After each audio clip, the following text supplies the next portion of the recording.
shall have the representatives present of the different political parties, starting from the left of this seating arrangement.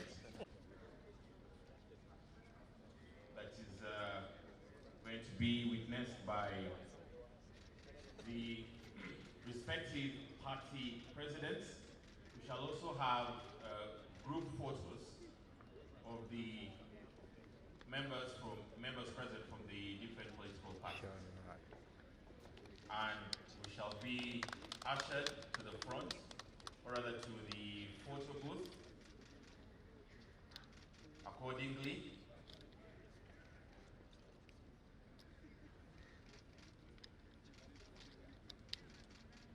So what we are witnessing now is the recommitment to the Memorandum of Understanding being signed by the party presidents of the different political parties.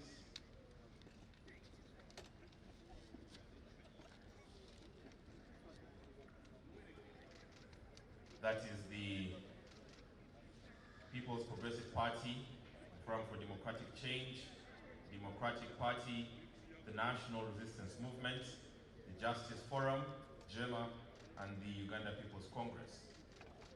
Our party presidents and recommitting to the Memorandum of Understanding. And the event is also being witnessed by the Secretaries General of the respective parties that subscribe to the inter-party organization. After this unveiling and recommitment, we shall invite party by party to join a group photo. I cannot fail to wish you a belated happy birthday.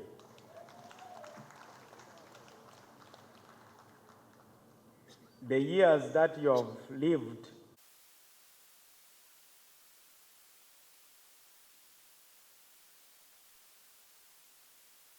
chairpersons of the political parties belonging to IPOD and all the delegations, it is now my honor to call the summit to order.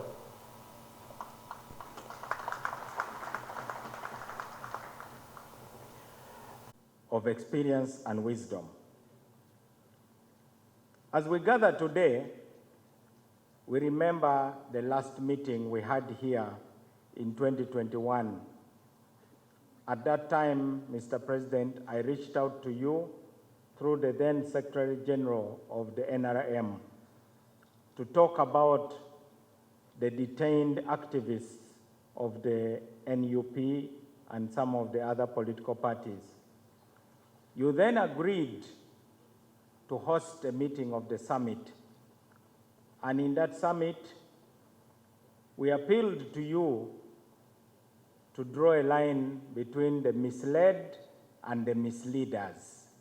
They could not be treated the same. And you agreed with us that the misled should be pardoned. And you immediately ordered the release of close to 70 of those who had been detained. We thank you for that. Sometimes these little gestures are not appreciated, but it is in a forum like this that we talk about these things.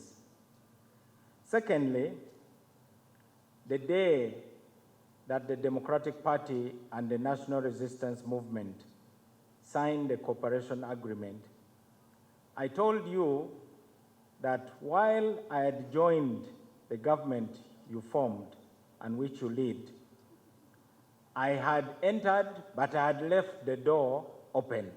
I had not locked it behind me. I told you that there are many patriots in all political organizations, and as the head of the family we call Uganda, it is your duty to look for them. There is no need for us to think that there are no good people in all the organizations that exist in Uganda. They are all patriots. Indeed, when you walked in and you looked at my nephew, Honorable Amoriat, you remarked, "Are these the enemies?" Then I said, "No, sir, these are patriots." Indeed, the people in Kololo today are patriots, and this gathering will give Ugandans hope that somewhere there are people who are seated around you, Mr. President, to talk about Uganda and its future. Finally, we cannot have a country where there is no consensus about anything. We may disagree on some things, but we must find common ground. IPOD is about finding common ground because the unity of Uganda is paramount. In my younger days, in 1986, as a teenager, I listened to one of your speeches, Mr. President, and you described some categories of people using